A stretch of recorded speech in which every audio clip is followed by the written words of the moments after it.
तो last class में हमने देखा था कि किस तरीके से किसी भी जंक्शन का, किसी भी संधि का ताप कैसे निकाला जाता है। उसके निकालने के लिए हमने संधि का नियम, जंक्शन लॉ पढ़ा। जंक्शन लॉ की हेल्प से, आज संधि के नियम की हेल्प से हमने ताप का, किसी भी जंक्शन का ताप निकालना सीखा था। फिर हमने व्हीटस्टोन ब्रिज भी सीखा, जिसमें हमने तुल्य प्रतिरोध निकालना या किसी भी जंक्शन का ताप निकालना, किसी संधि का ताप निकालना सीख लिया था। तो आज हम पढ़ते हैं तुल्य चालकता निकालना। तुल्य चालकता कैसे निकाली जाती है। चालकता के बारे में हम पहले ही जान चुके हैं। जब ऊष्मा प्रवाह की दर होती है, ऊष्मा प्रवाह की दर में कांस्टेंट आता है K, उसको हम चालकता बोलते हैं, ऊष्मीय चालकता। मैंने आपको पहले भी बताया था इस बारे में कि जिस तरीके से, मैं आपको थोड़ा सा ब्रीफ कर देता हूँ कि हमने पुरानी क्लास में क्या पढ़ा था। पुरानी क्लास में हमने पढ़ा था कि भाई जिस तरीके से विद्युत धारा होती है, विभवांतर हाई, उच्च विभवांतर से निम्न विभवांतर बटे प्रतिरोध, विभवांतर बटे प्रतिरोध से वैद्युत धारा, कौन सी धारा, वैद्युत धारा प्रवाहित होती है। इसी तरीके से हमारे पास ये होती थी आपकी dQ/dt, आवेश के प्रवाह की दर। ये हमने 10th में पढ़ा था, जिसे हमने बोला था वैद्युत प्रतिरोध, जिसे हमने बोला था वैद्युत प्रतिरोध। अब हम बात करते हैं ऊष्मीय धारा की। ऊष्मीय धारा को हमने लिखा था dQ/dt, जिसे हम H लिख सकते हैं। ऊष्मा के प्रवाह की दर को, ऊष्मा के प्रवाह की दर को ऊष्मीय धारा बोलते हैं। ये कहाँ से प्रवाह होती है, हाई ताप से लो ताप की तरफ, उच्च ताप से निम्न ताप, यानी कि ताप अंतर बटे प्रतिरोध। और प्रतिरोध का फॉर्मूला क्या था, जैसे यहाँ पे तो प्रतिरोध का फॉर्मूला क्या होता था, ρL/A। यहाँ रो की जगह क्या आ जाएगा, इसको बना L/σA, जिसमें हम इसको क्या बोलते थे, वैद्युत चालकता, वैद्युत चालकता या विशिष्ट चालकता, विशिष्ट चालकता भी बोल सकते थे। ठीक वैसे ही R की वैल्यू यहाँ पर क्या होती है, L/KA, इसको क्या बोलते हैं, ऊष्मीय चालकता, ऊष्मीय चालकता।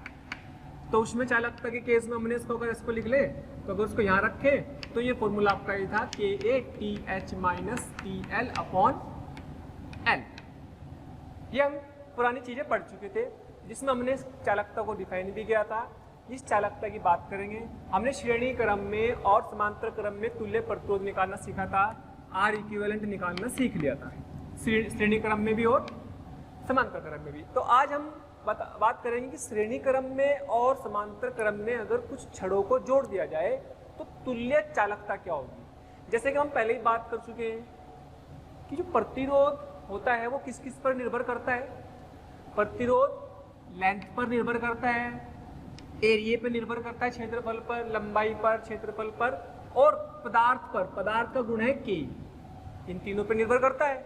यस, ठीक वैसे ही वो वाला है, L पर, एरिया पर और पदार्थ पर, ये पदार्थ का गुण है। लेकिन K किस पर निर्भर करता था, ये पदार्थ का गुण है बेसिकली। किसका गुण है, पदार्थ का गुण। अगर पदार्थ बदल गया तो K बदल गया, उसकी डायमेंशन कुछ भी हो। मान लीजिएगा मैंने कहा भाई इस पदार्थ को, इसकी चालकता K है, मैंने इसको पूरे को कचरा कर दिया पूरा और इसको इकट्ठा करके ऐसा बना दिया, ऐसा रख दिया, क्या इसका K अलग होगा, नहीं, क्योंकि पदार्थ का गुण है। किसी भी तरह रख दो, लेकिन हाँ इसका रेजिस्टेंस अलग हो जाएगा, क्योंकि ये इसका रेजिस्टेंस इन दो बिंदु के बीच में है, इसका रेजिस्टेंस के दो बिंदु बदल गए।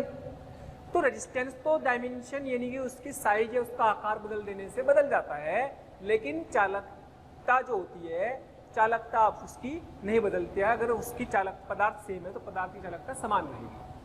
हाँ, ये चालकता किसी ताप के साथ जरूर बदल सकती है, उसका जनरली तो ताप के साथ भी नहीं बदलती, लेकिन अगर बहुत हाई ताप हो तो आप उसमें भी उसके साथ ही बदल सकते हैं। तो उसका फंक्शन दिया रहता है, उसका फलन दिया रहता है, क्यों बदल जाएगी ताप के साथ। लेकिन फिलहाल हम बात कर रहे हैं कि एक कांस्टेंट चालकता के दो छड़ें ले ली, तो हमने उनको श्रेणी क्रम में जोड़ दिया और फिर हमने उनको समांतर क्रम में जोड़ दिया। तो श्रेणी क्रम में और समांतर क्रम में जोड़ने पर तुल्य चालकता का क्या फॉर्मूला होगा, इस पर हम आज डिस्कशन करने वाले हैं। ठीक है, हमें अभी क्या करना है समझ में आ गई होगी बात। तो हमारा जो अगला हेडिंग होगा वो क्या होगा, तुल्य चालकता की गणना करना है, तुल्य चालकता की गणना करना जी। हाँ जी, तुल्य चालकता,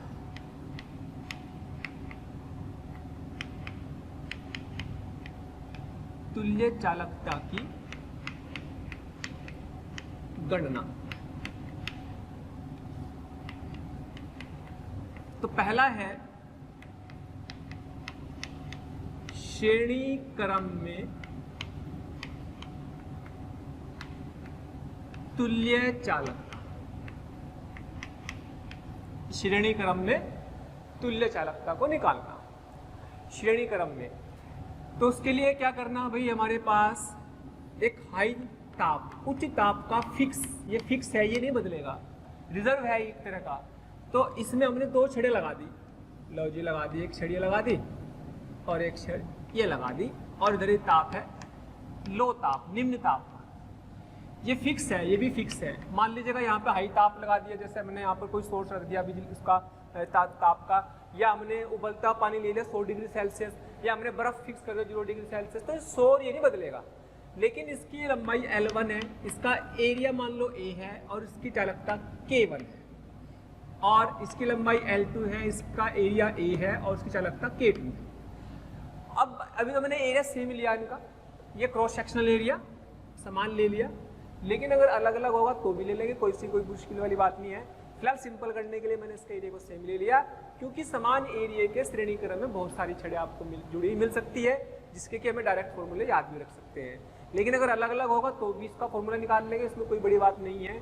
तो हम क्या चाहते हैं, हम ये चाहते हैं भाई कि हमारे पास ये जो छड़े हैं, हमारे पास ये जो दो छड़े लगा रखी अलग अलग पदार्थ की, इसका मतलब क्या है, अलग अलग पदार्थ, ये दो अलग अलग छड़ों की जो पदार्थ की जो छड़ें लगाई, ये दो लगाने की जरूरत ना पड़े, ताकि एक ही छड़ से काम चल जाए। अगर एक ही छड़ से काम चल जाए तो हमारे पास ये के तुल्य पदार्थ कितना होगा, तुल्य पदार्थ की छड़ कितनी होगी।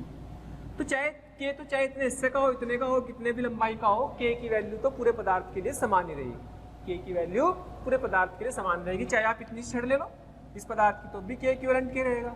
ठीक है, तो अगर हम बात करते हैं इसकी, तो हम अगर बात करें तो R1 की वैल्यू देखो ध्यान से क्या बनेगी, L1 अपॉन K1A, और R2 की वैल्यू L2 अपॉन K2A। और अगर हम बात करें R इक्विवेलेंट, तो R इक्विवेलेंट क्या बन जाएगा भाई, R इक्विवेलेंट बन जाएगा कितना, R इक्विवेलेंट बन जाएगा, इन दोनों को जोड़ देंगे, R1 प्लस R2, दोनों का तुल्य करते हो। अच्छा, लेकिन R इक्विवेलेंट तो इसका भी होगा, इसका भी तो होगा, तो इसकी भी मान लो आपने जितनी लंबाई ये थी, इतनी लंबाई के ही दो हिस्से कर दिए, एक L1 एक L2, लेकिन इसका भी के इक्विवेलेंट और इसका भी के इक्विवेलेंट तो समान ही होगा, क्योंकि पदार्थ एक मान लिया भाई, तो पूरा पदार्थ एक ही माना, तो इसका तो के इक्विवेलेंट समान ही होगा। तो इसका मतलब अगर मुझे ये लिखना तो क्या लिखूंगा, L1 अपॉन के इक्विवेलेंट ए प्लस L2 अपॉन के इक्विवेलेंट ए, और इधर से लिखना चाहो तो इधर से लिख लो L1 upon K1A plus L2 upon K2A। और बहुत ध्यान से देखें तो A से छम छम छम छम हो गया, इसका मतलब ये होगा कि L1 प्लस L2 अपॉन के इक्विवेलेंट बराबर L1 upon K1 plus L2 upon K2। तो के इक्विवेलेंट की वैल्यू आ गई, ये इधर जाएगा, ये डिवाइड में जाएगा, ये आएगा L1 plus L2 upon L1 upon K1 plus L2 upon K2। और अच्छे से लिखना चाहो, अगर ये दो छड़ों की जगह 3 4 5 6 7 छड़े हो, तो L1 plus L2 plus L3 plus dash dash L1 upon K1 L2 upon K2। तो भाई ऐसे ही L3 upon K3 and dash dash dash, बहुत सारी छड़ों की तुल्य, यानी कि आपको एक ऐसी वैल्यू जैसी वैल्यू आएगी सोल्व करके, इस वैल्यू को देख लेंगे कि ये किस पदार्थ की है, उसी पदार्थ की एक छड़ लगा दो, उसी पदार्थ की एक छड़ लगा दो तो आपका काम जो 2 छड़ कर रही थी वो 1 छड़ ही करने लगेगी, तो वो 1 छड़ ही करने लगेगी। लेकिन इसमें स्पेशल बात क्या है, इस फॉर्मूले में इसको और अच्छे से लिख लो ऐसे, sigma L I upon sigma L upon के आई। इसमें इस फॉर्मूले में खास बात क्या है भाई, इस फॉर्मूले की खास बात यह है कि यहां ए को समान माना हुआ, दोनों का समान, यहां ए को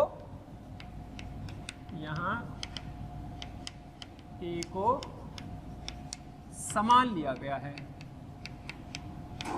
ठीक है, चलो जी ए को समान ले लिया। अच्छा, अगर एल भी समान हो तो क्या बनेगा भाई, यदि L1 बराबर L2 बराबर इक्वल टू L, अगर ये सारी लंबाइयां बराबर हो तो K इक्वल टू क्या आ जाएगा भाई, L प्लस L अपॉन, अब इन दोनों के लिए ले लो, L plus L upon K1 plus L upon K2 बराबर 2L अपॉन यहाँ से L कॉमन ले लेंगे तो यहाँ आ जाएगा भाई 1 upon K1 plus 1 upon K2। तो this is 2L upon L, ये बन गया K1 plus K2 upon K1 K2, L से L कट जाएगा और ये आ जाएगा 2K1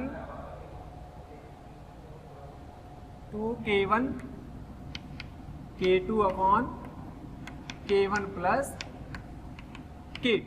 ये आपका तुल्य चालकता आ गई। केवल कब है, जब L1 बराबर L2 और दोनों छड़ों के एरिया A1 बराबर A2 बराबर A, दोनों की लंबाई भी समान है और दोनों का अनुप्रस्थ क्षेत्रफल भी समान माना गया। अच्छा, इसको बोलते हैं हरात्मक माध्य। दो नंबर होती है K1 K2, अगर उनको स्तर लिख दे तो उसको बोलते हैं हरात्मक माध्य। तो हरात्मक माध्य भी बोल सकते हैं कि दो छड़ अगर श्रेणी क्रम में हो, समान लंबाई और समान क्षेत्रफल की हो, तो उनकी तुल्य चालकता, उष्मीय चालकता उनके हरात्मक माध्य के बराबर होती है। तो ये डायरेक्ट आप याद भी रख सकते हैं, निकाल सकते हैं श्रेणी क्रम में। लेकिन बहुत अच्छे, कई बार आपको लंबाइयां अगर अलग अलग दी है तो इसको याद रख सकते हैं कि भाई सारी लंबाइयों को जोड़ो upon L1 upon K1 plus L2 upon K2 and so on, इस तरीके से कर दो। लेकिन कई बार इनके क्षेत्रफल भी आपको अलग दिए रहते हैं, तो क्षेत्रफल जब अलग दिए होंगे तब कैसे करेंगे भाई, अगर इनके क्षेत्रफल भी अलग दे दिए श्रेणी क्रम में तो क्या होगा। लो जी देखते हैं, क्षेत्रफल अलग कर दिया जाए तो क्षेत्रफल अलग कर देते हैं, तो निकालते हैं। जब उनकी क्षेत्रफल भी अलग हो, लंबाई भी अलग हो, सब कुछ अलग अलग दे दिया। चलो जी मान लीजिएगा आपके ये क्षेत्रफल, ये छड़ दूसरी है, इसकी लंबाई L2, क्षेत्रफल A2 और उसकी चालकता K2। एक और ले ली, चलो एक और छड़ ले ली जिसकी लंबाई L3 और इसको हमने कर दिया ताप, लो ताप, और एरिया A3 और चालकता K3। ठीक है, तो अब इनकी तुल्य चालकता चाहते हैं हम चाहते हैं कि भाई इस ताप के बीच में, जरूरी नहीं है 3 छड़ें लगाओ, एक छड़ लगाओ जिसकी अपनी जो है एक फिक्स चालकता हो, K इक्विवेलेंट हो। ठीक है, एक ही चालकता की छड़ से काम चल जाए। तो वो कैसे चलेगी भाई, एक ही चालकता की छड़ से काम, तो एक ही चालकता से छड़ से काम चलाने के लिए कि एक ही पदार्थ की छड़ से काम चल जाए, तो पदार्थ कौन सा होना चाहिए जिससे कि उसकी वैल्यू को निकाला जा सके। तो हम क्या चाहते हैं, हम चाहते हैं कि भाई जो है हमारे पास एक ही पदार्थ की बन जाए ये छड़े। मान लीजिएगा ये लंबाई L1 है और चाहो तो इसको आप अलग अलग ऐसे ले लो और ये ऐसे ले लो, ये L1, L2, L3, A1, A2, A3। तो अब मैं कहना चाह रहा हूँ कि भाई उसका K इक्विवेलेंट, इसका भी K रहेगा, इसका भी K इक्विवेलेंट रहेगा, इसका भी K इक्विवेलेंट रहेगा, क्योंकि ये तो पदार्थ का गुण है। इस पूरी छड़ में से आप ये हिस्सा ले लो, ये ले लो, ये ले लो, पूरी एक ही छड़ है जिसका आप एक तरह से कह सकते हो, हमने इसकी चाहे 1000 टुकड़े मान लो, सबका पदार्थ का K तो K ही रहेगा। तो जो पदार्थ K है वो कभी भी बदलने वाला नहीं है। अब जब भी बदलने वाला नहीं है तो इसका मतलब इसमें तो कोई टेंशन वाली बात ही नहीं है। तो अब श्रेणी क्रम में फिर वही फॉर्मूला लगाओ भाई, R1 plus R2 plus R3 equal to R तुल्य। अब ये कैसे निकाला जाए, R तुल्य प्रतिरोध, भाई तुल्य प्रतिरोध तो यहाँ से निकाल सकते हैं L1 upon K1 A1 K equivalent plus L2 upon K equivalent, equivalent का मतलब तुल्य चालकता A2, L3 upon K equivalent A3 बराबर L1 अपॉन K1 A1। अगर इसका निकाल ले, इसका निकाल ले, इसका निकाल ले, तीनों का जोड़ दो या पूरी का एक साथ लिख लो। ये पूरी का एक साथ लिखा और ये तीनों का अलग अलग निकाल के जोड़ दिया, L1 upon L2 upon K2 A2, L3 upon K3 A3। ठीक है, अच्छा अब हमें निकालना K तुल्य। अगर इसको बहुत ध्यान से देखो आप तो K तुल्य किसके बराबर बैठ रही है, K तुल्य बराबर बैठ रही है आपकी, इसमें से कॉमन ले लो, this is L1 upon A1 plus L2 upon A2 plus L3 upon A3 upon L1 upon K1 A1 L2 upon K2 A2 L3 upon K3 A3। ये हमारे पास K इक्विवेलेंट आ गई, और अच्छे से लिखना चाहो तो लिख दो K इक्विवेलेंट बराबर समेशन ऑफ इनका योग L upon A I upon summation of L upon K A I। ये 1 2 3 ऐसे रखते चले जाओ और उनको जोड़ते चले जाओ, तो ये कहलाती है तुल्य चालकता श्रेणी क्रम में। श्रेणी क्रम में तुल्य चालकता को निकालने का फॉर्मूला ये भी रख सकते हैं, ये भी रख सकते हैं। और क्योंकि मैंने आपको बताया था कि भाई अगर आप इसमें A को बराबर कर दो, सोचो सारे A बराबर कर दिए, A नीचे से भी A, तो ये तो कॉमन लेकर कट जाएगा, तो पहले वाला भी आ जाएगा। सोचो सारे L बराबर कर दो तो फिर वो वाला भी आ जाएगा आपका, हरात्मक श्रेणी वाला भी, हरात्मक माध्य वाला भी। लेकिन जनरल फॉर्मूला ये है, ये क्या है, चालकता निकालने का, चालकता का सामान्य सूत्र है। इससे आप किसी भी श्रेणी क्रम की कितनी भी छड़ें जुड़ी हो उन सबका तुल्य चालकता, तुल्य उष्म चालकता ज्ञात कर सकते हैं। ओके, अच्छा जी, अब श्रेणी क्रम में तो हो गया। अब हम बात करते हैं समांतर क्रम की, कि समांतर क्रम में जोड़ेंगे तो क्या होगा। ठीक वैसे ही पहले दो का लेके चलते हैं, फिर सामान्य फॉर्मूला भी देख लेंगे, क्योंकि दो वाला अपने ज्यादा काम आता है। तो जी नंबर 2 समांतर क्रम। समांतर क्रम में तुल्य चालकता ज्ञात करना। चलो जी इसको हटा देते हैं। अब समांतर क्रम में छड़ों को लगाते हैं। जब समांतर क्रम में छड़ों को लगाएंगे, मान लीजिएगा आपके पास ये फिक्स उच्च ताप है और ये इसकी लंबाई है L, L1 बराबर मान लीजिएगा L है, और ये दूसरी है, इसका एरिया ले लो A1, इसका एरिया ले लो A2, ये L2 बराबर L। फिलहाल मैंने इनकी लंबाइयाँ समान ले ली। समांतर क्रम में ज़्यादातर लंबाइयों को समान दिया रहता है, क्योंकि दोनों की लंबाई ज़्यादातर समान होती है क्वेश्चंस में, इसलिए समांतर क्रम में मैंने लंबाइयों को समान लिया। लेकिन अलग अलग होंगी तो भी ले लेंगे, उसमें कोई बुराई बात नहीं। तो हमने क्या करा, TL निम्न ताप, तो भाई इसमें से यहाँ से ऊष्मा निकलेगी H, तो वो दो हिस्सों में जाएगी, एक H1 और एक H2, और इसका प्रतिरोध होगा R1, इसका प्रतिरोध होगा R2। अब हम चाहते हैं कि भाई इसमें एक सी काम चल जाए, एक सी काम चल जाए, एक ही पदार्थ आ जाए, इसमें K तुल्य हो। हम चाहते हैं कि एक ही छड़ से काम चल जाए। तो एक ही छड़ से अगर काम चलाना है तो हमें पता है कि भाई श्रेणी क्रम में तुल्य प्रतिरोध ये होता है 1/R इक्विवेलेंट बराबर 1/R1 प्लस 1/R2। समांतर क्रम में ये फॉर्मूला होता है। और R का फॉर्मूला क्या है भाई, R का फॉर्मूला होता है L/KA। तो 1/R का फॉर्मूला क्या हो जाएगा, KA/L। इसमें कोई दिक्कत नहीं है, जहां भी 1/R होगा वहां पर हम KA/L को लिख सकते हैं डायरेक्ट। चलो ये यहाँ पे चूंकि 1/r है इसलिए हम K/L का फॉर्मूला लगा लेंगे। अगर हम तुल्य की बात करें कि इसका तुल्य प्रतिरोध की बात करें तो एक तरह से दो छड़ों को मान सकते हैं L वाली। थैंक यू सो मच प्यारे स्टूडेंट्स, हमें इतना प्यार देने के लिए। डेली हजारों स्टूडेंट्स हमारे वीडियो लेक्चर देख करके लाभान्वित हो रहे हैं। हमारी आपसे रिक्वेस्ट है कि आप हमारे डिस्क्रिप्शन बॉक्स में जा करके हमारे लिंक को क्लिक करें, अपना एनरोलमेंट सुनिश्चित करें। जो स्टूडेंट्स डाउट सॉल्विंग और स्टडी मटेरियल के लिए भी इच्छुक हैं वो हमारे प्रीमियम कोर्स के लिए अप्लाई करके ज्वाइन कर सकते हैं, जिनका क्षेत्रफल कितना है A1 और A2 है।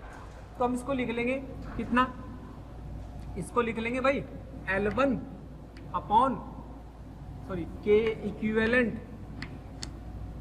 A1 अपॉन L1, इसको L लिख लो, plus K equivalent A2 upon L बराबर K1 A1 upon L K2 A2 upon L। सब में लंबाइयाँ समान ले ली, लेकिन लंबाइयाँ समान लेने के अलावा भी करेंगे इसको।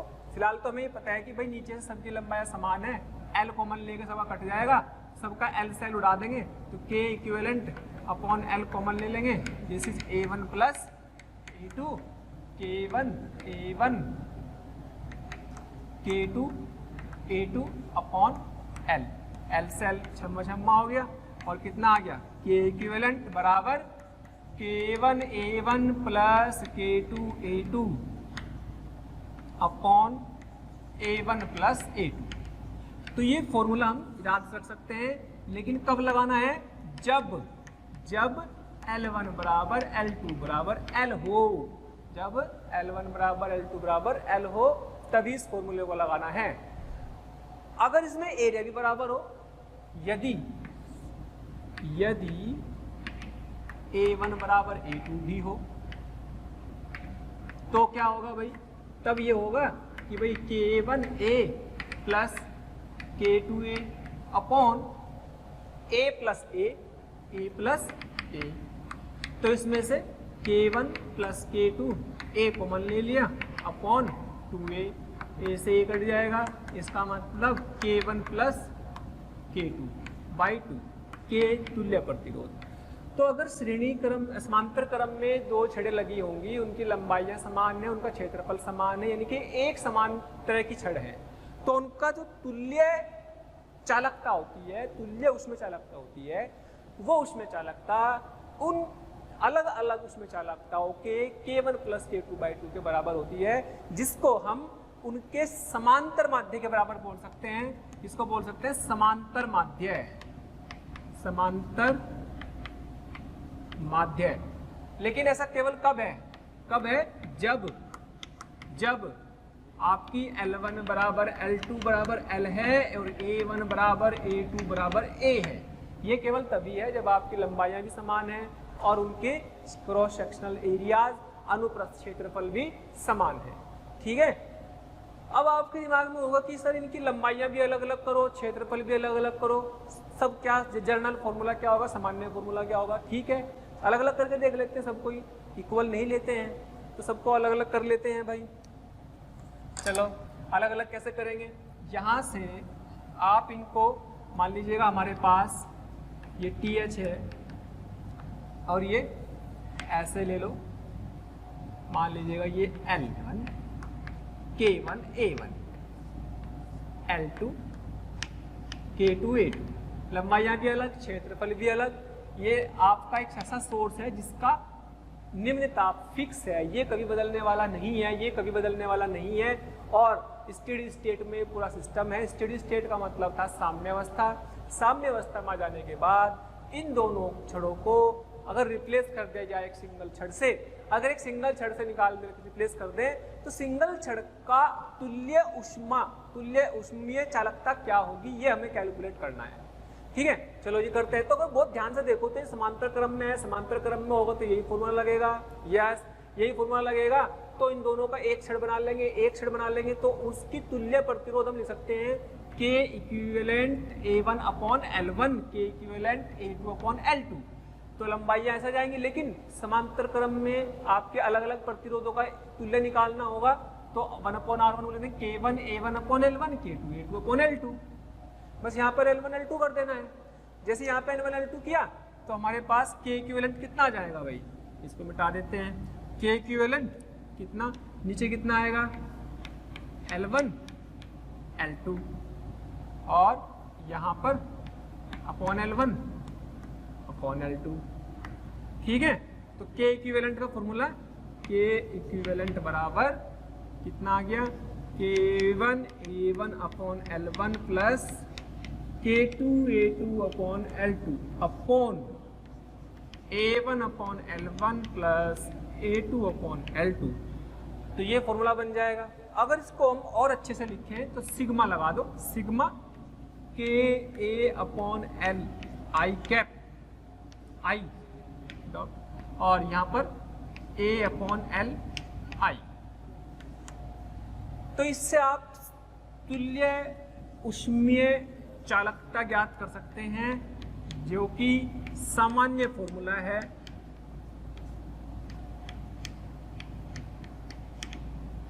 समांतर क्रम में। समांतर क्रम में तुल्य ऊष्मीय चालकता निकालने के लिए इस फॉर्मूले की हेल्प से निकाले। और अगर इसको बहुत ध्यान से देखो, अगर लंबाई सिर्फ सेम कर दूं तो कट जाएंगे, वो आ जाएगा। एरिया की सेम कर दो तो K1 प्लस K2/2 हो जाएगा। इसका मतलब हमें ये याद रखना ज़्यादा जरूरी है, क्योंकि इस फॉर्मूले से हम सारे फॉर्मूले बना सकते हैं समांतर के, और इस तरीके से हमें ये याद भी रखना है। और इसके ऊपर किस तरह की प्रॉब्लम आती है उनको देखते हैं। चलो इसके ऊपर सवाल देखते हैं। मान लीजिएगा आपको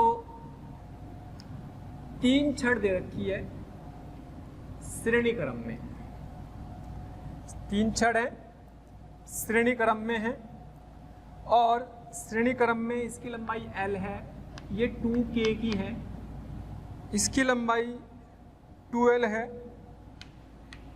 ये K है और ये भी K है, ये 4K है और ये L डैश है। ये बोला कि यदि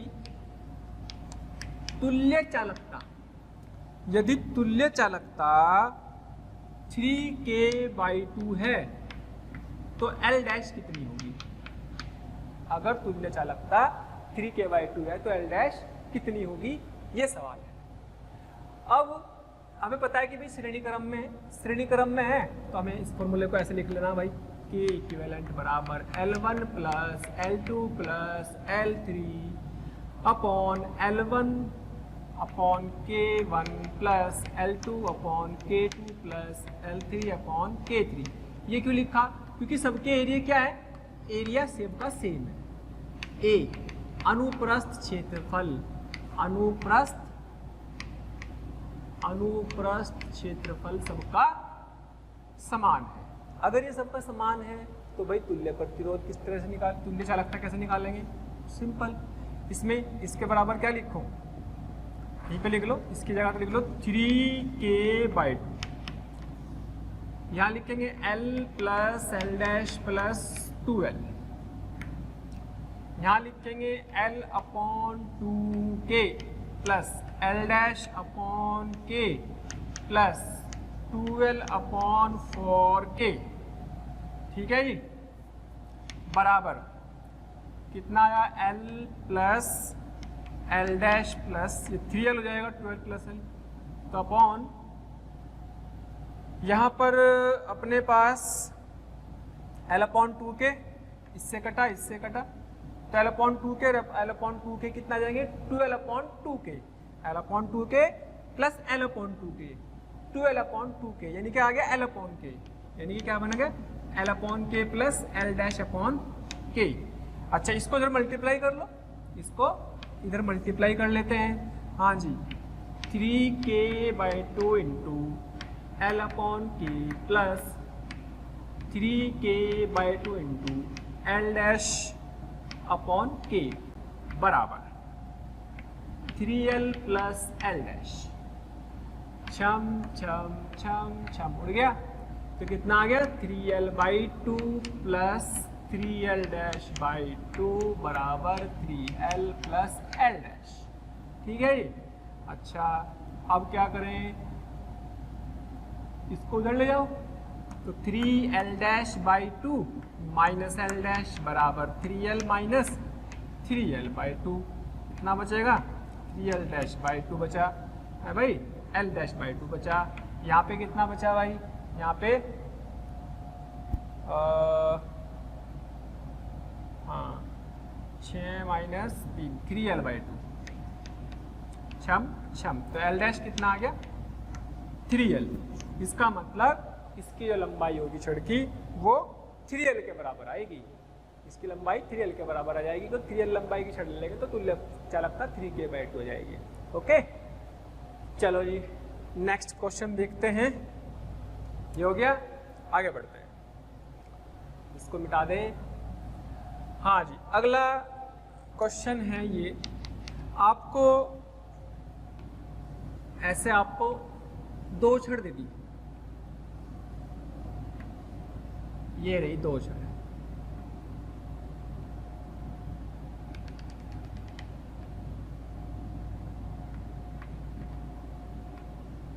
ये 2 छड़ है भाई, और इसकी लंबाई l, इसकी लंबाई भी l, इसकी चालकता k, इसकी चालकता 2k। तो सवाल ये है इनकी k तुल्य बतानी है पहले पार्ट में ये, और अगर सेकंड पार्ट में एक दूसरे के ऊपर रख दिया जाए इनको, अगर इनको एक दूसरे के ऊपर रख दिया जाए, ये लो जी एक दूसरे के ऊपर रख देते हैं,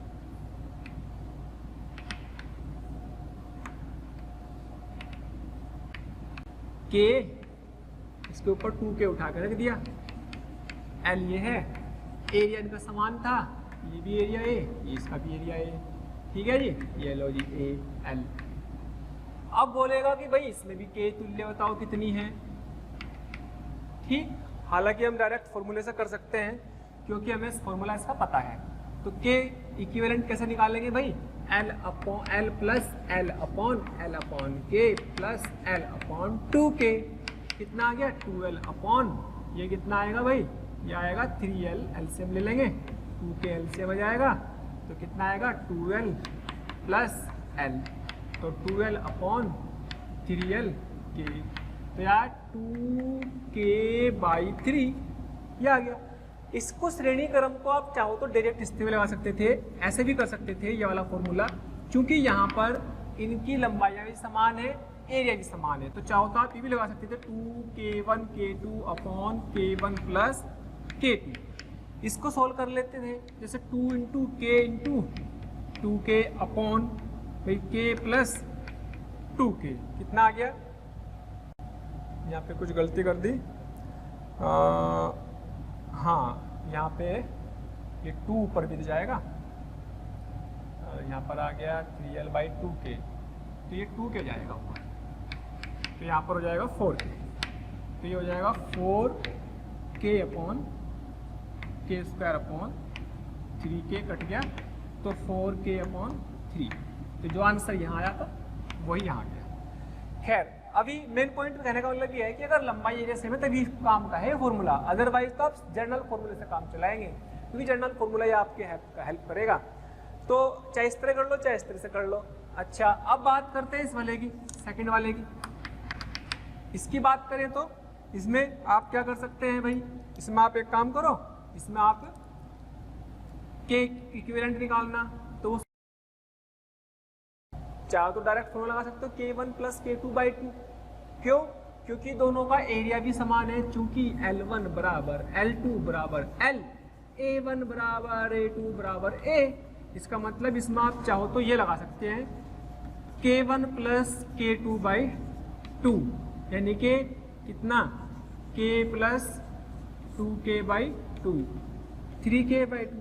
लेकिन ये केवल तभी एप्लीकेबल है जब इसकी लंबाई और एरिया दोनों के समान हो। बहुत सारे सवालों में कभी लंबाई समान होती है कभी एरिया समान होता है, आसान बनाने के लिए इन सवालों को हम यूज कर लेते हैं। ठीक है, चाहो तो ये भी लगा सकते हैं भाई k1 A1 plus k2 A2 upon A1 plus A2। लेकिन ये तो वही बात है भाई, एरिया तो समान है ही। आप क्या लिखोगे, आप क्या लिखोगे k A plus 2k into A upon A plus A, तो वही A कॉमन ले लेंगे तो k plus 2k upon 2A upon 3k/2। सामान्य सूत्र लगाओगे तो भी यही बात आएगी, भाई नीचे एल आ जाएगा, इसमें भी नीचे एल आ जाएगा, एल से एल भी कट जाएंगे, वो समान रहेगा। तो चाहे ऐसे कर लो या ऐसे कर लो, एक ही बात है। क्लियर? ठीक है, चलो और प्रॉब्लम देखते हैं इस पर। जैसे अगर आपको दे दिया जाए कि भाई आपके पास 4 छड़े हैं जिनका क्षेत्रफल तो समान है, एरिया ए सभी का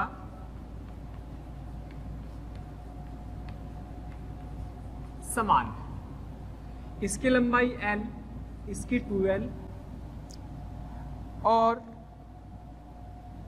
इसकी k, ये 2k 2l 2k l k, ये a है ये b है।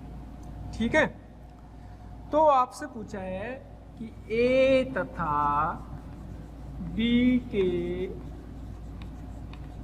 बीच में तुल्य चालकता, ऊष्मीय चालकता ज्ञात करो। हाँ जी ठीक है। अब बहुत ध्यान से देखो भाई, ये दोनों कैसे दिख रहे हैं आपको? ये दोनों, क्या ये दोनों श्रेणी क्रम में है? यस। क्या ये दोनों भी श्रेणी क्रम में है? यस। क्या उनका श्रेणी क्रम इनके समांतर क्रम में है? यस। तो श्रेणी क्रम में पहला आप इसकी बात करते हैं, क्या k और 2 के समान श्रेणी क्रम में? क्या इनकी लंबाइयां अलग अलग है? हाँ। क्या एरिया समान है? हाँ। तो आप ये ले लो k1, तो k1 मान लो इसको, इस पूरे को, इसको मान लिया k2। तो k1 को कैसे निकालेंगे? k1 निकालने के लिए L1 L plus 2L upon L upon k plus 12 upon 2k, कितना आएगा जी? 3L अपॉन, इससे गया, this is 12 upon k, L से L गया, 3k बाई 2। k2 निकालना तो भाई L प्लस 12 और यहाँ से भी 12 upon 2k plus L upon k, तो ये भी कितना आएगा? 3k बाई 2, क्योंकि सेम ही है। अरे भाई सेम है ना, ये तो कोई अलग अलग थोड़ा ही है। अभी दोनों समांतर क्रम में, दोनों समांतर क्रम में आ गए। ठीक है, समांतर क्रम में इसकी भी लंबाई 3L, इसकी भी लंबाई 3L, जिसकी उसमें चालकता 3k by 2, 3k by 2, area भी समान है। इसका मतलब अगर तुल्य प्रतिरोध, तुल्य चालकता निकालनी है, तुल्य चालकता निकालनी है तो k1 और k2 का क्या कर दो?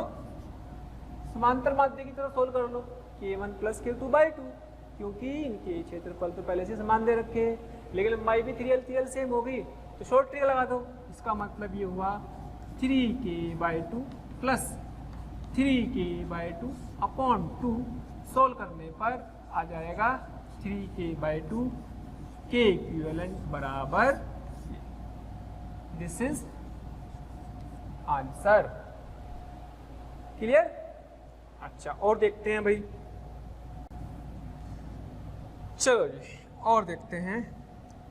क्वेश्चन समझेंगे ध्यान से। पहले क्वेश्चन में क्या दिया हुआ है? 2 चित्र आपको दिए हैं सवालों में।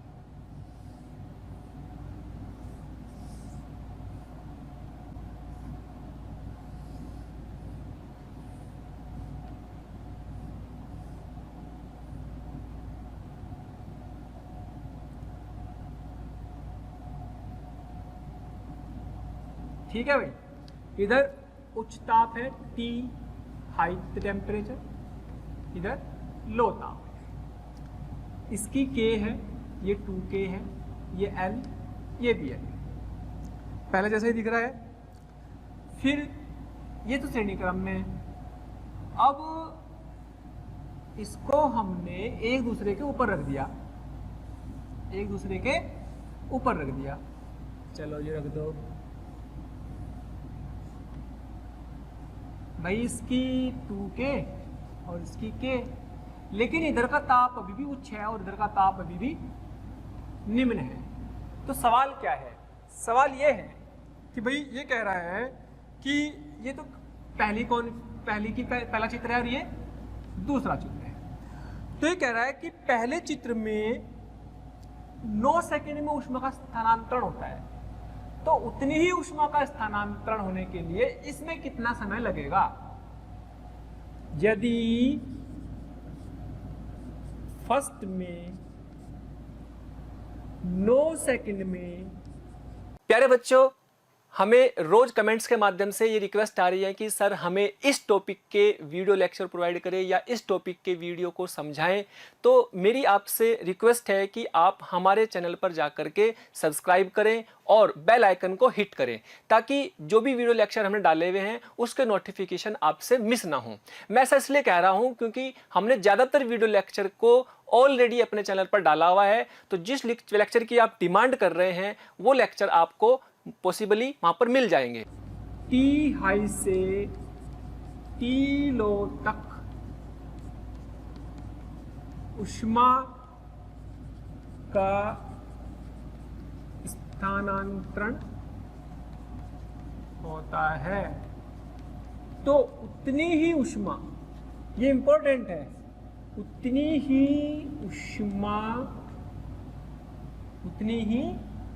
ऊष्मा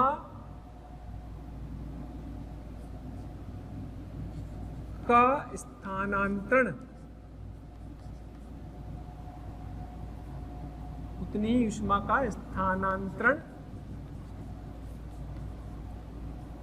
सेकंड फिगर में, दूसरे चित्र में सेकंड में होने के लिए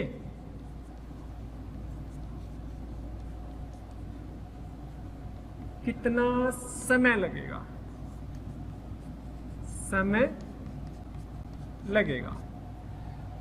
तो भाई सीधी सी बात यह है कि अगर आप बहुत ध्यान से देखें इसको,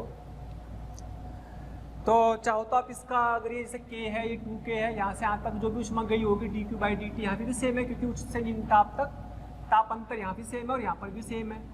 ठीक है, तो दोनों के बीच में जो प्रतिरोध है वो अलग अलग है। तो अगर मैं इसकी बात करूं तो ये कितना आ जाएगा, R = L/K।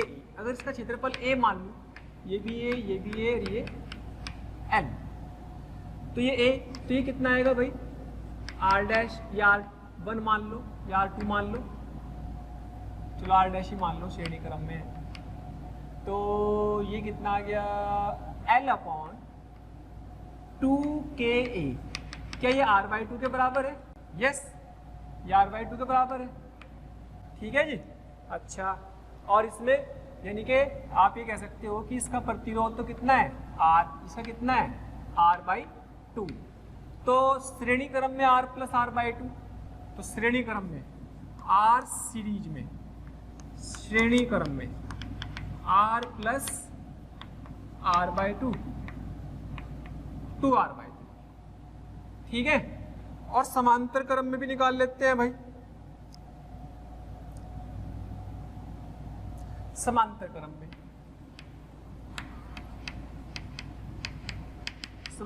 में क्या होता है भाई, R/2 × R/2 + R, ये हो गया।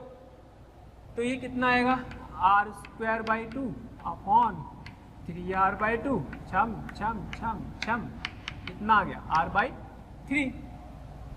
तो कहने का मतलब ये हुआ कि ताप अंतर तो सेम है, प्रतिरोध अलग अलग है। तो इसमें भी उतनी ऊष्मा प्रवाहित करनी, इसमें भी उतनी ऊष्मा प्रवाहित करनी, तो दोनों के समय अलग अलग हो जाएंगे।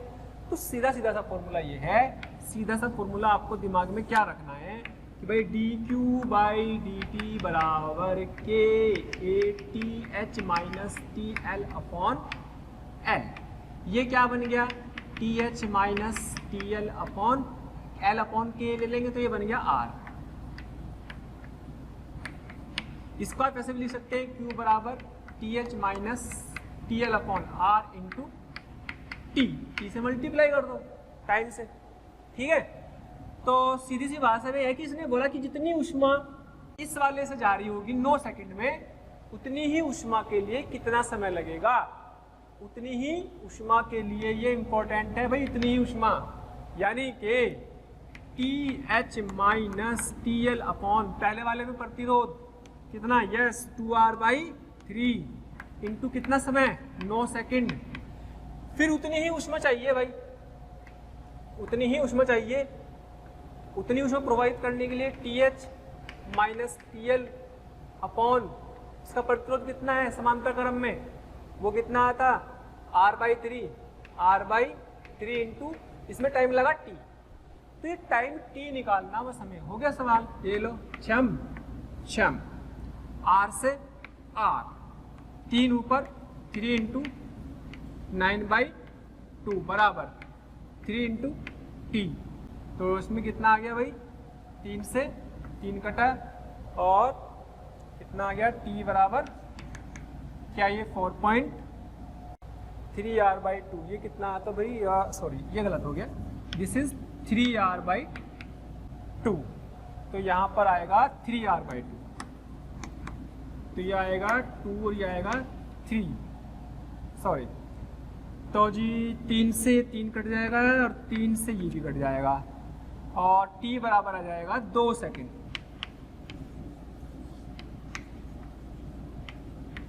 तो 2 सेकंड में उतनी ही ऊष्मा श्रेणी क्रम में प्रवाहित हो रही थी, उतनी ही ऊष्मा 2 सेकंड में समांतर क्रम में प्रवाहित होगी, ये सवाल का मतलब है।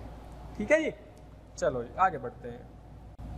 हाँ जी, नया टॉपिक है फूरियर समीकरण। क्या है? फूरियर्स इक्वेशन मतलब समीकरण, फूरियर की समीकरण। फूरियर की समीकरण कोई नई नहीं है, हम पहले भी इसके बारे में जान चुके हैं, क्योंकि फूरियर की समीकरण के बारे में हम पहले भी जान चुके थे।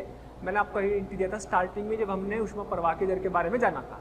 ठीक उसी की थोड़ी सी एप्लीकेशन देखते हैं भाई उसको कैसे यूज किया जाता है। ठीक है, जनरली इसको हम इसकी इक्वेशन क्या होती है, इसकी इक्वेशन क्या होती है पहले तो ये देखते हैं। ठीक है,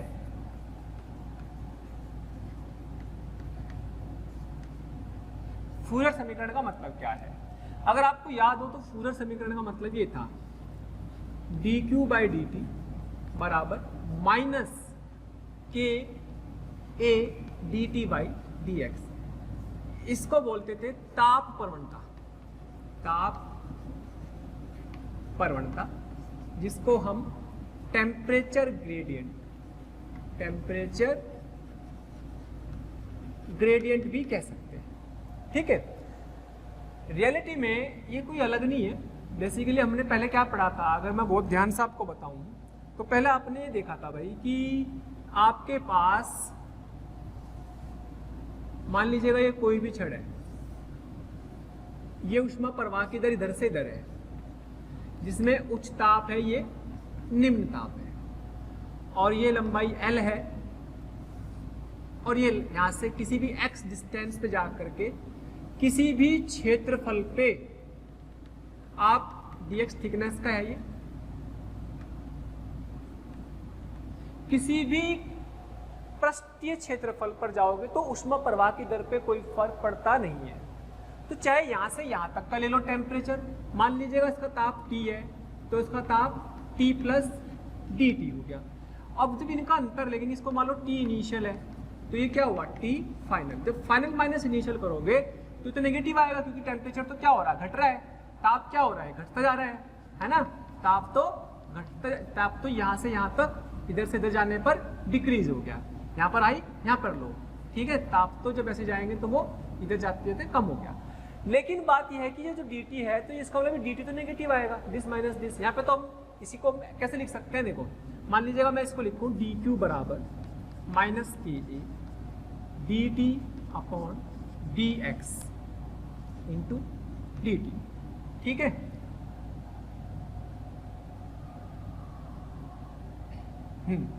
इसको ले लो। अच्छा, ऊष्मा प्रवाह की दर dq/dt को मैंने लिख लिया h तो कांस्टेंट है, इसको dx लिख लो माइनस के ए dt।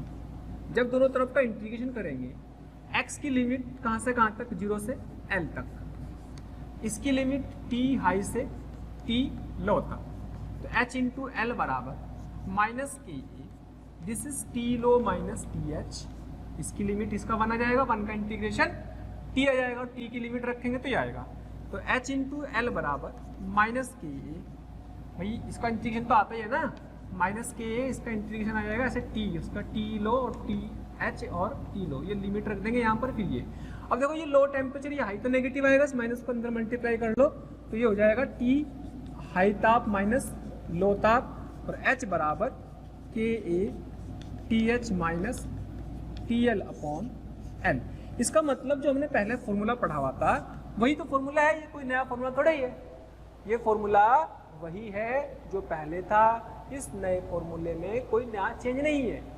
तो सर फिर हम क्यों पढ़ रहे? तो बेटे कई बार जैसे हमने बात करी इंटीग्रेशन की, यहाँ पर तो क्या था, ये के ए कांस्टेंट है। कई बार ऐसा होगा जब आपको इस के और ए कांस्टेंट यूज नहीं होंगे, तो मैक्सिमम टाइम यह जब यूज करते हैं, जब प्रयोग में लाने चाहिए या प्रयोग में लाते हैं, जब के या तथा ए परिवर्तनशील हो, एक्स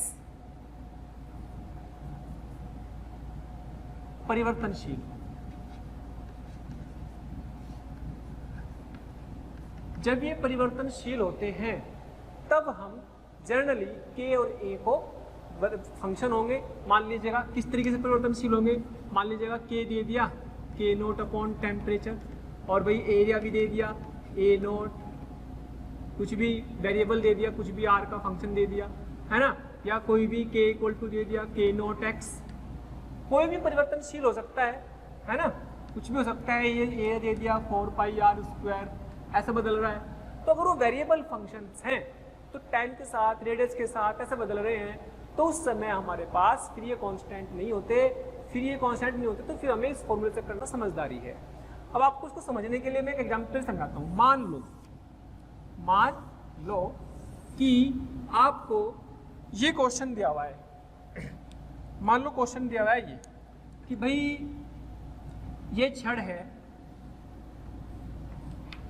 लेकिन इसकी जो k है वो k की वैल्यू दे रखी k नोट अपॉन टी, यानी कि ताप बदलने के साथ साथ ये हाई टेम्परेचर है, ये लो टेम्परेचर है, ये हाई है उच्च है और ये लो है, ये निम्न ताप है और ये उच्च ताप है,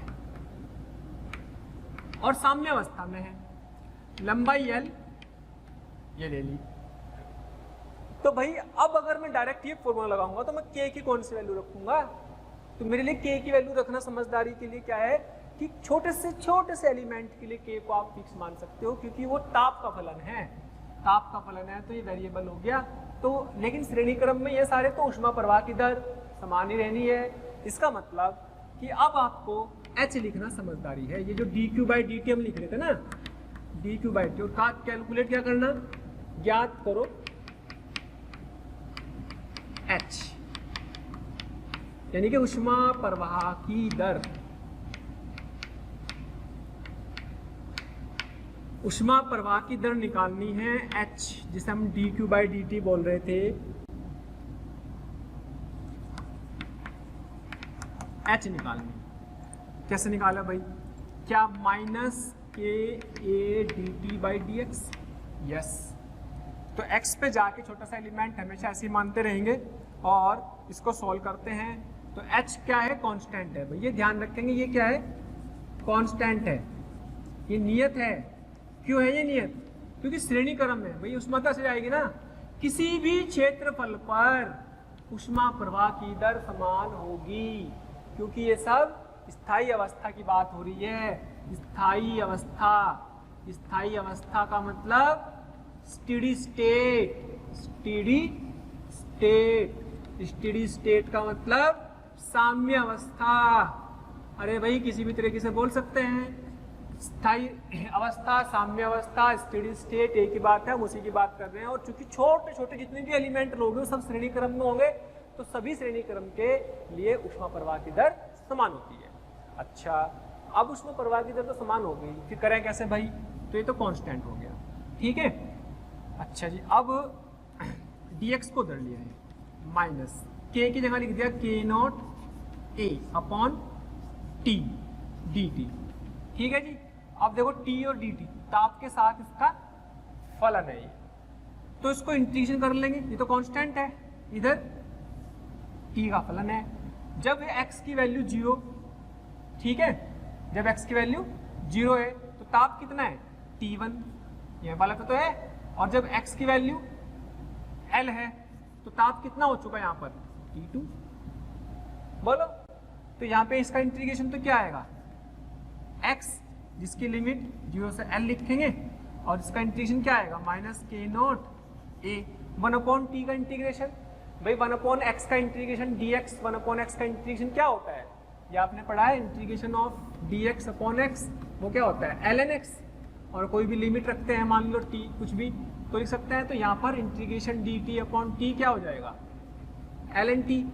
अगर लिमिट है t1 से t2 तो लिमिट लगा देंगे t1 से t2, यहाँ पे t1 लिखेंगे ln t2 minus ln t1 log m minus log n, इसको लिख सकते हैं log t2 बाई t1। ये चीज हम पहले जान चुके हैं बेसिक मैथ में, बेटे ये इंटीग्रेशन में हो चुका है। जब हम बेसिक इंटीग्रेशन पढ़ते हैं तो इंटीग्रेशन में हमें इस चीज़ को सीख ले आता है, इसलिए बेसिक मैथ में कैलकुलस स्पेशली पढ़ाई जाती है। और दूसरी चीज़ मतलब मैं आपसे रिक्वेस्ट ये करूँगा कि आप इसको एक बार फिर से कैलकुलेशन को, इंटीग्रेशन को अच्छे से एक बार रिवाइज करें, किस तरीके से आप इंटीग्रेशन अप्लाई करेंगे उसको अच्छे से समझें। इंपॉर्टेंट ये है कि आपको फील आनी चाहिए अच्छा कि यहाँ इंटीग्रेशन लगेगा, भाई यहाँ इंटीग्रेशन से सॉल्व करनी पड़ेगी प्रॉब्लम। जब आप इंटीग्रेशन की फील कर लोगे कि हाँ यहाँ इंटीग्रेशन से सॉल्व होगा तो आपके लिए फिजिक्स को समझना बहुत बहुत आसान हो जाएगा। तो यहाँ पर अब हम क्या करते हैं ln t आ जाएगा और लिमिट t1 से t2। हाँ जी, तो hx h और इसकी लिमिट l माइनस 0, इसकी लिमिट माइनस के not a ln t2 minus ln t1, तो यह आएगा HL बराबर माइनस के नॉट a, तो यह ln log m minus log n, log m minus log n होता है log m बटे n, मान लो ये m, मान लो इसका n, log m minus log n बराबर log m बटे log n, यानी कि ln t2 अपॉन t1। अच्छा t2 कम था और t1 ज़्यादा था, तो जब ये नंबर ये ज़्यादा हो, ये कम हो, ये ज़्यादा हो, तो ये log की वैल्यू जो ln की वैल्यू आती है वो आती है नेगेटिव, तो नेगेटिव ही आएगा, नेगेटिव आएगा इसका मतलब ये पॉजिटिव ही आ रही है क्योंकि ऊष्मा प्रवाह की दर पॉजिटिव ही आएगी। ठीक है, अगर आपने सही दिशा ली तो यानी और आप इसमें फॉर्मूला लगा सकते हैं यहाँ से HL बराबर के नॉट a। जब आप यहाँ माइनस को हटा देंगे तो ये उल्टे हो जाते हैं, ये नियम है लॉगरिथम का। जब आप इसको यहाँ से हटाएंगे यानी कि जब इसको उल्टा करते तो माइनस 12 आ जाता है ना भाई, इसमें से माइनस कॉमन ले लेंगे ना अगर, तो क्या होगा ये लोग t1 पहला आएगा, लोग t2 बाद में आएगा, तो लोग t1 बाई t2 हो जाएगा, तो माइनस से माइनस कट जाएगा, तो आप ये डायरेक्ट लिख सकते हैं ln t1 अपॉन t2। ये नियम है, याद रखें, बहुत बार बार यूज होने वाला नियम है। तो यह h बराबर के not a ln t1 by t2 upon l। तो इसका फायदा फूरियर श्रेणी सीरीज का, फूरियर श्रेणी का या फूरियर समीकरण का जो फायदा है वो तभी फायदा है जब k और a वेरिएबल हो, परिवर्तनशील हो, समय के साथ टेम्परेचर के साथ बदले या x के साथ बदले, तब इसको यूज करना समझदारी है और तभी हमारे लिए इस इक्वेशन को, वरना तो डायरेक्ट ही कर सकते हैं क्योंकि मैंने बताया कि ये और ये एक ही बात है, इसमें कोई अंतर आया क्या भाई, इसी से तो ये लेकर आए और इसी को यूज कर रहे थे, यानी कि इसमें कोई अंतर नहीं है। बट अगर ये बदल रहे हो के और ए तब इसको यूज करना समझदारी है। ठीक है, चलो अब और देखते हैं और प्रॉब्लम। मान लो आपको दिया है, क्वेश्चन में दिया हुआ है कि जो k है वो k नॉट 1 प्लस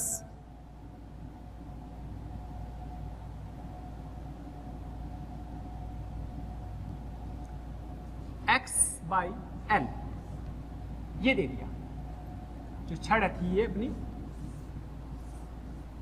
इसकी length l, temperature T1 T2, T1 greater than T2, steady state आ चुकी है, वही x पे जाकर के छोटा सा एलिमेंट लिया dx। ठीक है, लेकिन इस बार अलग अलग x पर k अलग अलग है, तो इसका मतलब वेरिएबल हो गई, तो कौन सी इक्वेशन यूज करना चाहिए, ये वाली। तो h बराबर माइनस के नॉट a अपॉन माइनस के not 1 plus x upon l और भाई a dt बाई dx। अब एक्स वाले एक तरफ करो, बिना एक्स वाले एक तरफ करो। अगर आपको हमारे वीडियो लेक्चर्स पसंद आ रहे हैं तो प्लीज़ लाइक और शेयर करना ना भूलें। इससे आपके साथी, आपके जो ज़रूरतमंद दोस्त और विद्यार्थी हैं उन तक भी ये वीडियो लेक्चर पहुंच जाएंगे ताकि वो भी इससे लाभान्वित हो सकें। और अभी मैं यही कहना चाहूँगा कि आपका इतना प्यार और इतना स्नेह देखकर हमारी मोशन की पूरी टीम बहुत मोटिवेटेड है और आपके इस प्यार के कारण, इस मोटिवेशन से ही हम और अच्छे से अच्छे कंटेंट आपको प्रोवाइड करते रहेंगे। ठीक है, तो समझदारी के साथ काम करते हैं। समझदारी किसमें कहेगी कि भाई अपना dx और x इसको अलग ले आओ, क्योंकि इंटीग्रेशन तभी करोगे जब ये ऊपर होगा। तो dx ऊपर ले आओ, नीचे कौन आ गया 1 प्लस एक्स बाई एल। यहाँ क्या बचा माइनस के नॉट ए डी टी। दोनों तरफ का इंटीग्रेशन कर देंगे। जिस समय x की वैल्यू 0 है तो ताप T1, x की वैल्यू जब L तक पहुंच गई तो ताप T2, यहाँ पे 1 है तो 1 का इंटीग्रेशन T आएगा, तो माइनस के नॉट ए, तो T की लिमिट T1 से T2 माइनस के not a that is T2 minus T1। ये ज़्यादा है, ये कम है, नेगेटिव आएगा, माइनस को अंदर ले जाओ, यानी कि के not a T1 minus T2। इसका करना है इलाज। ये देखो ध्यान से भाई, 1 प्लस एक्स, नीचे x है तो ये क्या बनेगा ln 1 plus x by L. और इसके डिफ्रेंशिएशन से डिवाइड भी करते हैं। इसका 0, एक्स बाई एल का डिफ्रेंशिएशन क्या आएगा 1 बाई एल। इसके अवकलन से डिवाइड भी करते हैं। ये याद रखना है, बड़ा इंपॉर्टेंट पॉइंट है। बहुत बार इसको यूज करना होगा कि जब भी आप 1/x के साथ कोई ऐसे नंबर जुड़ रहा हो तो उसके डिफ्रेंशिएशन से डिवाइड करते हैं, भाग करते हैं। लिमिट 0 से लेकर के l तक लगा देंगे, l ऊपर पहुंच जाएगा के not a T1 minus T2। भाई l ऊपर पहुंच गया है जी। चलो जी, l को ऊपर ले आए, HL लिमिट रखो जी, पहले l रखो, तो ln 1 plus L by L minus ln 1 plus 0 by L. ठीक है, बराबर कितना के not a T1 minus T2। ठीक है भाई। अच्छा जी, अब HL, L से L कटा तो ln 2 हो जाएगा, 1 प्लस 1 आ जाएगा, माइनस ln 1, तो के नॉट T1 माइनस T2, ए भी है। ln 1 की वैल्यू होती है 0, तो HL ln 2 बराबर के not a T1 minus T2 और H बराबर के not a T1 minus T2 upon L into ln 2। इस तरीके से H निकाल सकते हैं। ठीक है, तो सब में H निकाला ही जाएगा और उसको निकालने का तरीका अब थोड़ा सा बदल जाएगा। इसका आंसर क्या आएगा के not a T1 minus T2 upon L into ln 2। ठीक है, चलो अगर वेरिएबल ना हो फिर कोई दिक्कत नहीं है, फिर तो आसान है, फिर तो आसान है। और देखते हैं और प्रॉब्लम समझते हैं। जैसे अगर मान लो मैं आपसे बोलूं कि भाई ये एक सिलेंडर है, ये क्या है, एक सिलेंडर।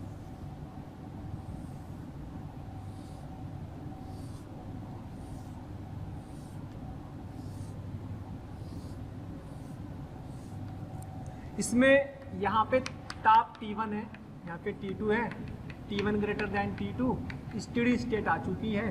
स्टेडी स्टेट मतलब साम्य अवस्था, स्टेडी स्टेट आ चुकी है। तो इसकी ये रेडियस यहाँ तक की R1 है और यहाँ R2 लेंथ L। तो इसमें ये खाली खोखला बेलन है। कैसा बेलन है, खोखला, खोखला बेलन, यानी कि ऊष्मा केवल इतने क्षेत्रफल को यूज करेगी। जब ऊष्मा यहाँ से यहाँ तक जाएगी, जब ऊष्मा यहाँ से यहाँ तक जाएगी तो सामने जो क्षेत्रफल होगा क्या वो ये वाला ही होगा, और हर जगह फिक्स है, पूरे रास्ते में ऐसे वाला दिखेगा क्षेत्रफल का, वो कांस्टेंट होगा। और इसकी के भी कांस्टेंट दे रखी, तो क्या इसमें के भी कांस्टेंट है? के भी नहीं बदल रही और एरिया भी नहीं बदल रहा, तो जब बदल ही नहीं रहे तो फिर क्या दिक्कत है? फिर तो एच निकालने के लिए एच निकालना तो कैलकुलेशन करनी एच की, तो एच निकालने के लिए क्या दिमाग लगाना? के इंटू कितना एरिया, ये वो क्या होगा pi R one square minus pi R two square upon L into T one minus T two, answer यानी कि K pi R one square minus R two square upon L T one minus T two. लो बिल्कुल simple सवाल, ठीक है, कोई दिक्कत इसमें? इसमें कोई टेंशन वाली बात नहीं है। लेकिन सवाल में थोड़ा सा ट्विस्ट तब आएगा जब भाई इसमें तो हमारे पास के भी कांस्टेंट दे दिया, एरिया ऑफ क्रॉस सेक्शन अनुप्रस्थ क्षेत्रफल भी समान रहेगा, लेकिन अगर अनुप्रस्थ क्षेत्रफल समान ना हो तब क्या होगा? कैसे बदलेगा? वैसे बदल जाएगा बेटे। मान लो ये आपके पास बेलन है और खोखला बेलन है, वही सेम क्वेश्चन में कैलकुलेशन क्या करनी? एच क्या करनी? एच, लेंथ कितनी? एल। अब ताप यहाँ है T1 और यहाँ है T2, जब ऊष्मा फ्लो होगी यहाँ से यहाँ तक, तो भाई यहाँ से यहाँ तक फ्लो होने पर तो अब इस क्षेत्रफल को थोड़ी ना क्रॉस करेगी, तो यहाँ से इस वाले क्षेत्रफल को क्रॉस करेगी जो चारों तरफ है। जब वो यहाँ पर क्रॉस करी तो इस रेडियस को क्रॉस करेगी R1 को, और ये वाली रेडियस यहाँ तक R2 है, यानी रेडियस R2 है। तो जैसे जैसे ये हीट आगे जाएगी, ऊष्मा प्रवाह बढ़ेगी आगे की तरफ, तो क्या होगा? क्षेत्रफल बदलता जाएगा। तो क्षेत्रफल बदलता जाएगा। जब क्षेत्रफल वेरिएबल है तो भाई कौन सा क्षेत्रफल ले? अब हर जगह ही क्षेत्रफल बदल रहा होगा। जो इसका वक्र भाग है, वक्र पृष्ठ, यानी कि वक्र पृष्ठ का फॉर्मूला होता है 2 पाई आर एच। तो अब हम इसमें आर कौन सी रेडियस ले, तो हर जगह बदल रही। मान लीजिएगा यहाँ से बात करते हैं तो यहाँ से तो ये रेडियस R1 है, ये रेडियस तो R1 है और ये रेडियस R2, तो बीच में तो रेडियस बहुत सारी आ गई। तो इसका तरीका होता है बेटे इंटीग्रेशन, उसका तरीका यह है कि R पे जाके dr थिकनेस का, मान लीजिएगा R पे जाके ये स्मॉल r डिस्टेंस पे गए और स्मॉल r डिस्टेंस पे जाने में आप जो है dr थिकनेस का एक छोटा सा सिलेंडर ले लो जिसकी थिकनेस dr है, जिसकी थिकनेस कितनी है? dr। इस छोटी सी थिकनेस का जो पृष्ठ है उस पर निकाल लेते हैं, उसका टेम्परेचर डिफरेंस मान ले dt है, इसका टेम्परेचर डिफरेंस कितना है? dt, ताप अंतर। तो इसके लिए h, लेकिन h क्या है? रेट क्या होगी? कांस्टेंट होगी, तो h को क्या लिखेंगे? माइनस का k a dt by dx। dx की जगह अब इस बार क्या आ जाएगा? dr हो जाएगा। ये dx की जगह ये लेंथ यहाँ से यहाँ तक, क्योंकि अभी इतनी लंबाई में से जाएगी ना, और लेंथ कितनी होगी? अब लेंथ ये होगी यहाँ से यहाँ तक, dr, यहाँ से यहाँ तक ऊष्मा प्रवाहित होगी, तो इफेक्टिव लेंथ ही छोटी सी होगी जिसको हमने dr नाम दे दिया।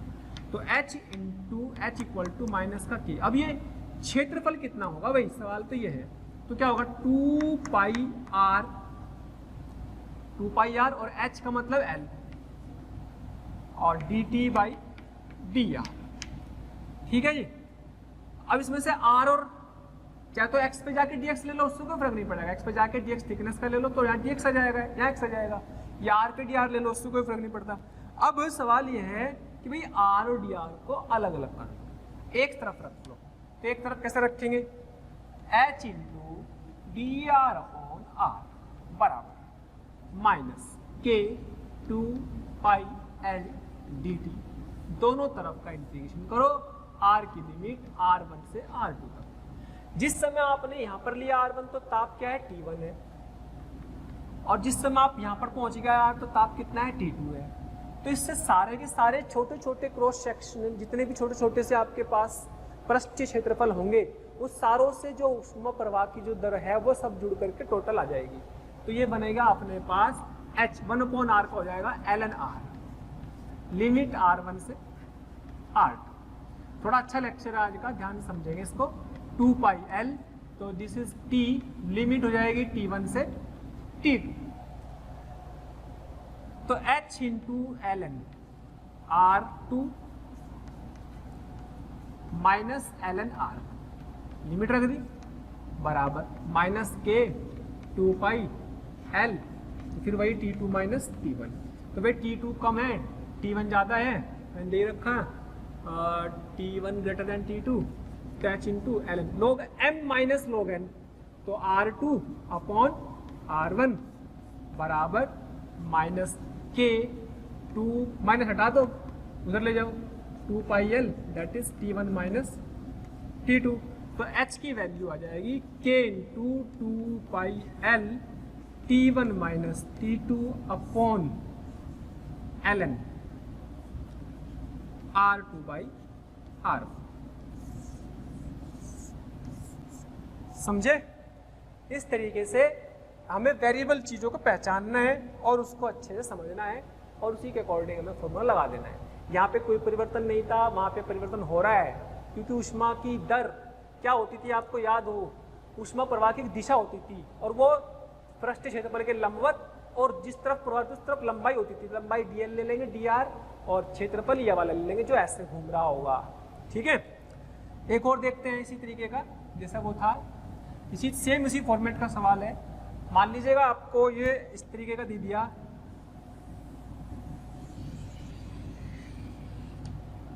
मान लीजिए कि ये क्या है, गोला है, यहाँ पे मटेरियल है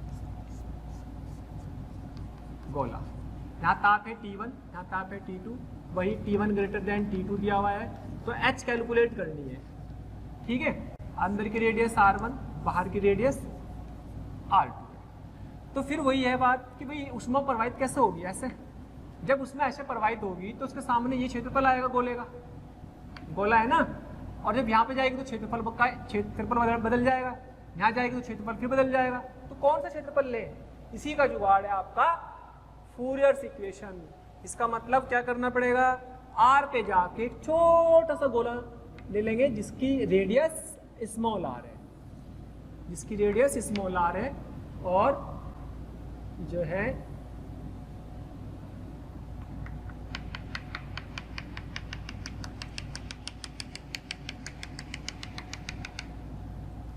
जिसमें ऊष्मा ऐसे प्रवाहित होगी तो उसकी लेंथ कौन सी कवर करेगा, ये, तो ये लेंथ को मान लिया dr नाम दे दिया, और क्षेत्रफल कौन सा होगा 4 पाई r स्क्वायर, तो H बराबर K माइनस का K, एरिया हो जाएगा 4 पाई r square, dt by length dx की जगह हो जाएगी dr, तो बिल्कुल वैसे ही H into dr upon r square, ये नीचे ले आएंगे, dr उधर r स्क्वायर नीचे, माइनस K इंटू 4 पाई dt, और दोनों तरफ का इंटीग्रेशन कर देंगे, और यहाँ ध्यान से देखेंगे जिस समय r की वैल्यू स्मॉल r1 है ताप T1 है, R2 है तो ताप T2 है, 1 का integration T, 1 upon r square का इंटीग्रेशन माइनस 1 अपॉन r, ध्यान रखेंगे इस चीज को, मैं निकाल के दिखाता हूँ उसको इंटीग्रेशन को अच्छे से।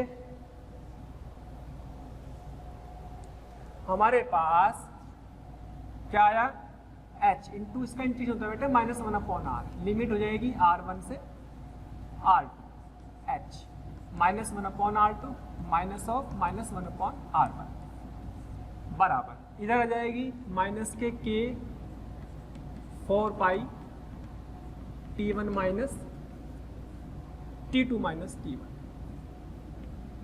ठीक है भाई, तो ये आ गया H into 1 upon R1 minus 1 upon R2 बराबर, वहाँ से ले लेंगे 4 पाई के इंटू T1 माइनस T2। अब यहाँ से सोल्व कर लो बस, और क्या H की जगह क्या आ जाएगा, R2 minus R1 upon R1 R2 बराबर 4 पाई के T1 माइनस T2, H बराबर आ गया 4 पाई के T1 minus T2 upon R2 minus R1, और ऊपर चला जाएगा R1 R2। ये आपके पास इस गोले में यहाँ से यहाँ तक कुल ऊष्मा प्रवाह की दर होगी, जिसको हम इस तरीके से कैलकुलेट करेंगे। इसमें कोई फॉर्मूला रटना नहीं है, ये कोई फॉर्मूला नहीं रटना, आपको मेथड रटना है भी इस समीकरण को कैसे इस्तेमाल करते हैं। इस समीकरण के इस्तेमाल है, यूजेज हैं ये, इनको ध्यान से समझेंगे। एक और अच्छे एग्जाम्पल इसका ले लेते हैं इसी तरीके का। एक एग्जाम्पल और देखते हैं, थोड़ा सा अच्छा एग्जाम्पल है, इसे रब कर देते हैं। बस ध्यान ये रखना है कि ऊष्मा प्रवाह की दर क्षेत्रफल के लंबवत होती है और लंबाई के समांतर होती है। उसी हिसाब से लेंथ को और क्षेत्रफल को हम डिसाइड कर लेते हैं, ठीक है। अच्छा, इसका इंटीग्रेशन आप समझ गए होंगे, इसका इंटीग्रेशन कैसे किया ये वाला, थोड़ा सा मैं आपको दे दूं, कभी आप कंफ्यूज हो जाओ भाई। 1/r² का इंटीग्रेशन करना आना चाहिए, r की पावर -2, इसका इंटीग्रेशन होता है -2 + 1/-2 + 1, दैट इज r की पावर -1/-1 यानी कि -1/r। ध्यान रखेंगे, कभी इंटीग्रेशन में कंफ्यूज हो जाओ तो इंटीग्रेशन ऐसे करना है, इसका 1/, किस तरह से लगाया, x की पावर, और x की पावर n का आता है कि नहीं, x की पावर n का, x की पावर n + 1/n+1, ये लगा दो। n की वैल्यू यहाँ क्या है, -2 है। खैर, एक और अच्छा सवाल देखते हैं भाई, इसको मिटा दूं। मान लो आपको दे दिया है ये इस तरह की फिगर दे दी, शंकु होता, शंकु को कट कर दिया,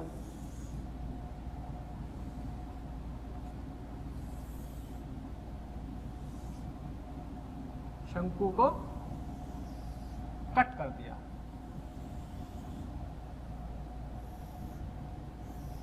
जिसकी ये रेडियस r1, ये रेडियस r2 और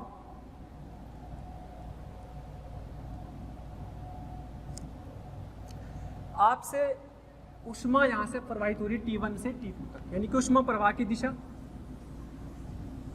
ऐसे होगी, तो क्षेत्रफल इसके लंबवत ऐसे होगा और लेंथ ये वाली होगी, ठीक है। तो भाई फिर ऊष्मा प्रवाह की दर निकालनी, कैलकुलेशन क्या करनी, h निकालनी, कैलकुलेशन क्या करनी है, h, ठीक है। हाँ भाई, इसकी k फिक्स है, k कांस्टेंट है,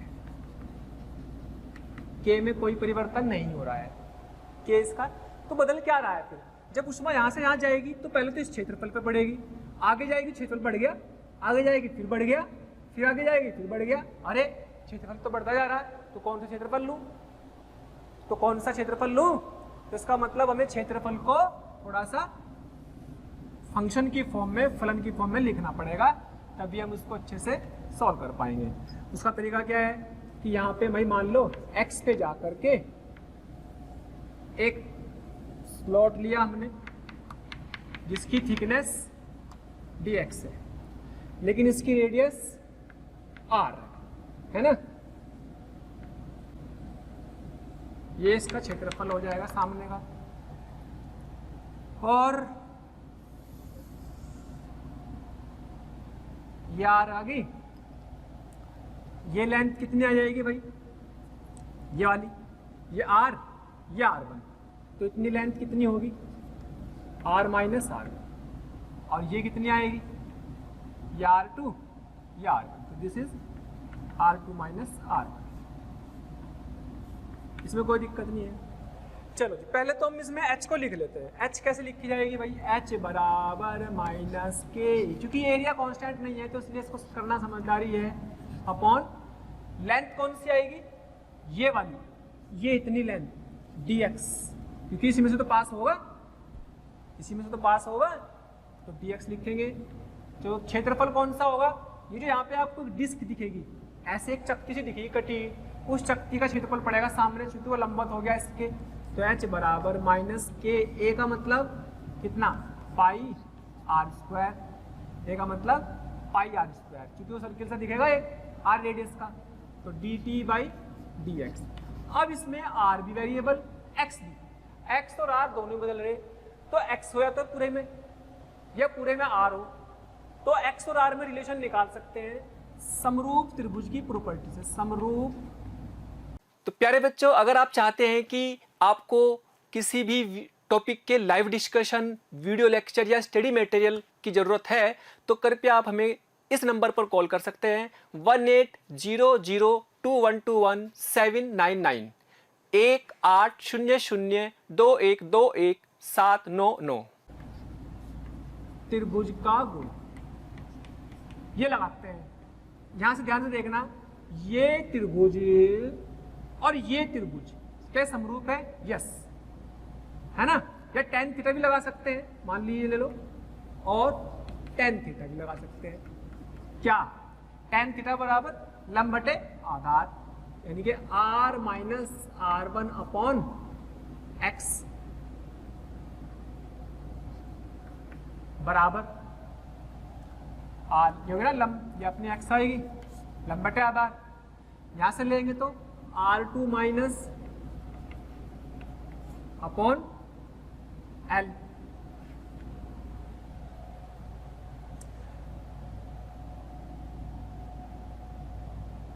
तो ये कर दो, या समरूप त्रिभुज के साथ सोच लो, या tan थीटा के। तो मेरे को तो x में चाहिए या l में चाहिए, तो क्या करो, तो इसमें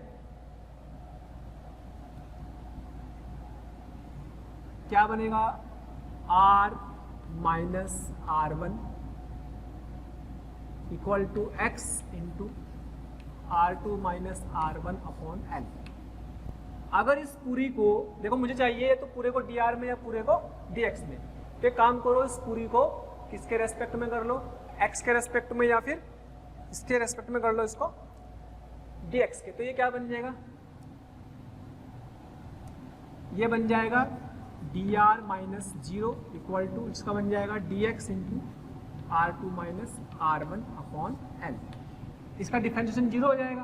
भाई आप ऐसा समझ लो, आप इसको ऐसे समझो, और अच्छे से समझने के लिए आप इसको डिफरेंशिएट किया, मतलब अवकलन का किसके सापेक्ष, किसके सापेक्ष, विद रेस्पेक्ट टू, मतलब किसके सापेक्ष, x के सापेक्ष कर दो, तो क्या बनेगा dr बाई dx, इसका 0, x का क्या होगा 1, वो तो कांस्टेंट है, मल्टीप्लाई में है पूरा का पूरा, तो r2 minus r1 upon l, यानी कि dr बराबर कितना आ गया, dr बराबर आ गया r2 minus r1 upon l into dx। ठीक है, अच्छा जी। अब h dx उधर ले आए, क्योंकि dx की वैल्यू अब हमारे पास, यहां से भी कह सकते हो कि dx बराबर L D R upon r2 minus r1, ये भी कह सकते हो। तो यहां पर आ गया है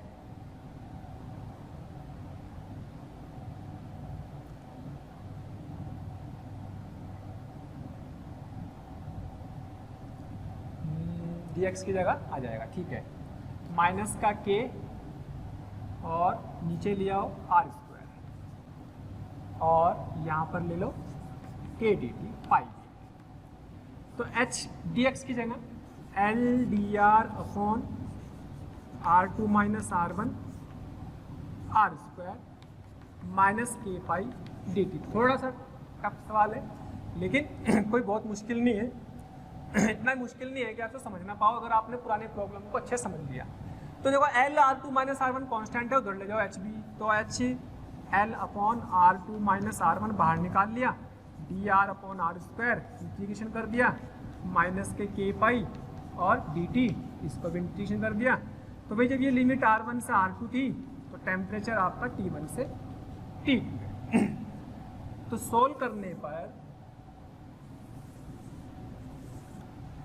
करने पर ये इंटीग्रेशन तो पहले वाला ही है, तो वही आ जाएगा H L upon r2 minus r1, तो आएगा माइनस के 1 अपॉन r, और इंटीग्रेशन की लिमिट r1 से r2 माइनस के पाई और लिमिट T2 माइनस T1, और चूंकि T1 ग्रेटर देन T2 है तो ये नेगेटिव आएगा, माइनस को उधर ले जाओ, HL upon R2 minus R1, और वही आएगा minus 1 upon R1 plus 1 upon R2, और ये आया कितना, माइनस का K पाई T2 माइनस, ये T1 माइनस T2 कर दो, इसको उड़ा दो, तो यहाँ से R2 माइनस का R1 प्लस का, तो HL कितना बैठेगा भाई 1/R2, यहाँ पर R1 का, तो HL कितना बना R1 R2,